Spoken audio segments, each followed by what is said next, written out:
నమస్తే, నా పేరు ఇస్సంపల్లి ప్రేమ్ సాగర్. కమలాపూర్ మాది, village and mandal Kamalapur, Hanamkonda district. నేను ఈ వ్యవసాయంలో మంచి దిగుబడి వచ్చే పంట పెట్టాలని చెప్పి అన్వేషిస్తే ఈ మైకో కంపెనీ నుంచి వెళ్ళి 5595 అని చెప్పే ఒక రకం నేను తీసుకొచ్చుకొని విత్తడం జరిగింది. దీనిలో ఇంతకుముందు వరి వేసినప్పుడు వేరే రకరకాల విత్తనాలు విత్తినప్పుడు దిగుబడి అనేది గొలుసు అనేది చాలా తక్కువ శాతం వచ్చింది. గింజలు కూడా నాణ్యతగా రాలేదు.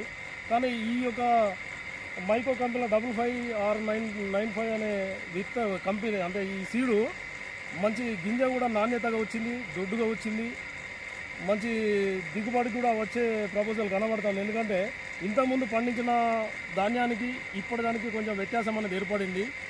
ఇప్పుడు ఆరుగాలం కష్టం చేస్తున్నాం, పెట్టుబడి అధికంగానే పెడుతున్నాం, కానీ దిగుబడి అనేది రావడం లేదు. రైతులు గమనించాలి.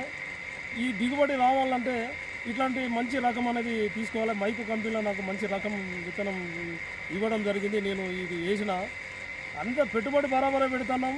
అన్నీ చేసిన తర్వాత లాస్ట్కు మనకు రైతుకు చేతికి వచ్చేసరికి దిగుబడి అనేది తగ్గి ఈ మనకు పెట్టుబడి కూడా పెట్టుబడి పోను మనకు మిగులుబాటు అనేది ఏం లేదు. అందుకు ఈ దయచేసి రైతులకు నా యొక్క చిన్న విన్నపం, ఈ యొక్క మైకో కంపెనీ నుంచి వెళ్ళి మంచి రకాల విత్తనాలు ఉన్నాయి, మీరు తీసుకొచ్చి వాడడం వల్ల అధిక దిగుబడులు రైతులు సాధించవచ్చు అని నా యొక్క అభిప్రాయం ఇది. Thank you.